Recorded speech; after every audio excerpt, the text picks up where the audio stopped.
नमस्कार जय जगन्नाथ दर्शक बंधु एसपी एस्ट्रोलॉजी ओडिशा चैनल प्रसारित मासिक राशिफल कार्यक्रम को आपण मानक स्वागत। दर्शक बंधु आज आम आलोचना करवा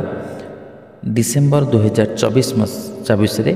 केमिति रहिबो राशिचक्र द्वितीय राशि वृष राशि व्यक्तिविशेष मानकर शुभाशुभ राशिफल विषय विस्तृत भाव आलोचना करवा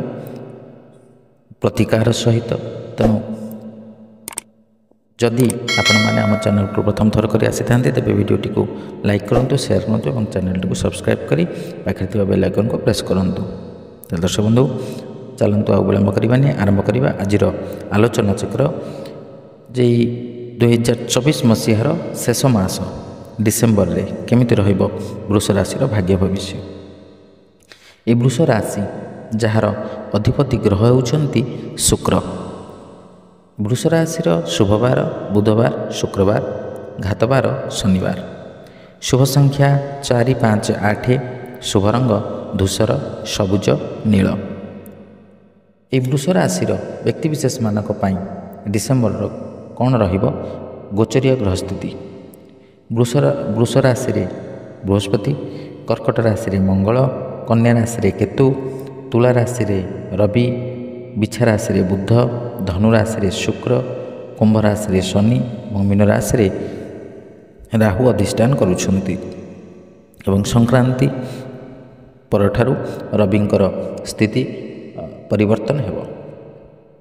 तो यही गोचरीय स्थिति जहाँकि यही मासरे शनि आपणक पई दशम घरे अधिष्ठान करुछंती एवं प्रथम घरे अधिष्ठान करुछंती बृहस्पति, एकादश घरे राहु और पंचम घरे केतु, जहाँकि एक अनुकूल स्थिति सृष्टि करुच्ची आपणक राशि पाई। यदि आम प्रथम बृहस्पति कथा आलोचना करवा तेरे बृहस्पति होउछंती देवगुरु, जे कि धन धान्यर कारक, विद्या बुद्धिर कारक, जश कीर्तिर कारक, आध्यात्मिकतावादीर कारक, समस्त सकारात्मक दिगर कारक होउछंती बृहस्पति, जे कि गोचरीय स्थिति हिसाब से द्वितीय, पंचम, नवम, सप्तम, एकादश स्थान रे शुभफल प्रदान करिथांती। द्वितीय जदि शनि को कथा आम आलोचना करवा तेरे शनि गोचरीय स्थिति हिसाब से 4टी स्थान रे शुभफल प्रदान करिथांती, तृतीय, षष्ठ, दशम और एकादश। तेणु आपणक राशि पाई बृहस्पति प्रथमस्थ होउथिबा बेले शनि दशमस्थ। तेणु शनि को ठारू आमे आपणकर कार्य कलाप, आपणकर कर्म प्राप्ति, नूतन कर्म नियुक्ति एवं कर्म क्षेत्र रे उन्नति, पदोन्नति ए समस्त विषय आम शनि ठारू मध्य आलोचना करिपरिबा। तबे ये ग्रह मानकर अवस्थिति को नजर रखी चलते आम आलोचना करवा आज डिसेम्बर मासरे केमती रहिबा आपणकर भाग्य भविष्य। तो प्रथम एवं षष्ठ घरर प्रभु शुक्र यथाक्रमे नवम एवं दशम घरे रहिबे, जहाँ फलस्वरूप आपण को यही मास मध्य दीर्घ दूरता यात्रा करने को पड़ो एवं आपणकर आध्यात्मिक विषय प्रति अधिक आग्रह रहिबो। यह व्यतीत आपण यही प्रसंग रे भ्रमण करने को मध्य पाइबे। मंगल होउछंती शक्ति ग्रह एवं सप्तम एवं द्वादश घरर शासक प्रभु। मंगल ग्रहर यही अवनति हेतु आपण को परिवार रे किछि कष्टदायक परिस्थितिर सामना करने को पड़ पारे, विशेष करी स्वास्थ्य एवं आर्थिक संबंध में। मंगल सप्तम एवं द्वादश घरर अधिपति होई डिसेम्बर 7 2024 रु फेब्रुआरी 24 2025 पर्यंत बक्री गति करने को जाउछंती, जो कारण आपण निज परिवार एवं व्यक्तिगत संपर्क में असुविधार सम्मुखीन हो पारती। नूतन विनियोग परी बड़ निष्पत्ति नेबाकू सामान्य आपण एड़े बसंतु। यही अवधि मध्य बक्री गति हेतु आपण शक्ति अभाव एवं उत्साहर अनुभव करिपारंती एवं संपर्क में टेंशन मध्य बढ़ी पारे। परिवार रे एवं जीवन साथी सह जुक्ति तर्क हेबार संभावना अच्छी। जिनिष गुड़िक अक्षुण्ण रखिबा एवं सुख हासिल करने को आपण को अधिक प्रस्तुत होगा पड़ो एवं अनेक योजना करने को पड़ो। मंगल ग्रहर वक्री गति समय आपण बेले बेले चिंता न करी निष्पत्ति नहीं पारती जो कारण आपण को क्षति सहवा पड़ो किंबा असुविधार पड़वा को हेबा सहभागिता एवं संपर्क रे समस्या हेबार संभावना अच्छी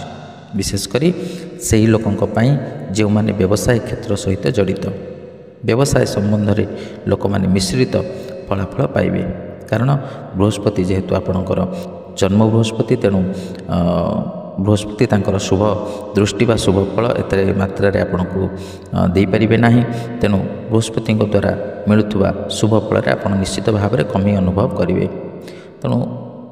व्यवसाय वाणिज्य क्षेत्र में जो मैंने अच्छा से सामान्य सावधानतार सहित व्यवसाय करने उचित और जो मैंने शेयर मार्केट अर्थ विनियोग करुँच से ये समय निश्चित भाव में एक सतर्कतार समय तेणु आप बुझी विचारी समय अनुसार आपणकर शुभ समय शुभ दिन देखिए आप अर्थ विनियोग करूँ नहेले निश्चित भाव में आप क्षति पड़ पारे एवं जो मैंने आध्यात्मिक क्षेत्र में अच्छा से सामान्य मात्रा आध्यात्मिकतार मन एड़ाई आनी पारती विद्यार्थी माने ये समय मध्य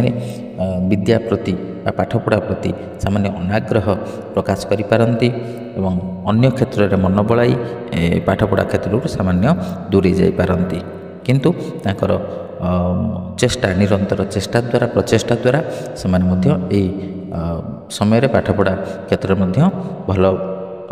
फल हासिल करें एवं डिसेम्बर 15, 2024 पर सूर्य चतुर्थ घर प्रभु हेबे एवं अष्टम घरे रहिबे जो आपण उत्तराधिकारी आकार में अप्रत्याशित उत्सर लाभ पाइबार संभावना अच्छी यह व्यतीत आपण निज परिवार उपर अधिक खर्च करी निजको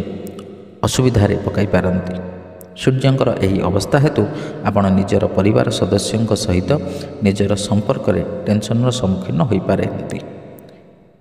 उदाहरण स्वरूप आपण बड़ भाई किंबा बापा सहित संपर्क में आपण असुविधार सम्मुखीन होगाक पड़ पारे दर्शक बंधु एवं आमर जो शनि आपण दशम घरे रोचंती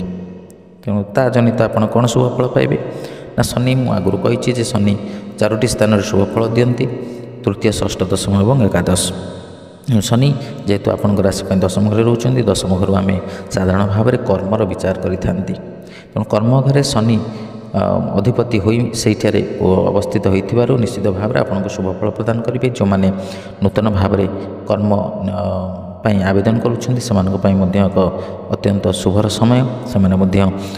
से सफलता पाइबे कर्म नियुक्ति पाइबे और जो मैंने कर्म क्षेत्र में अच्छा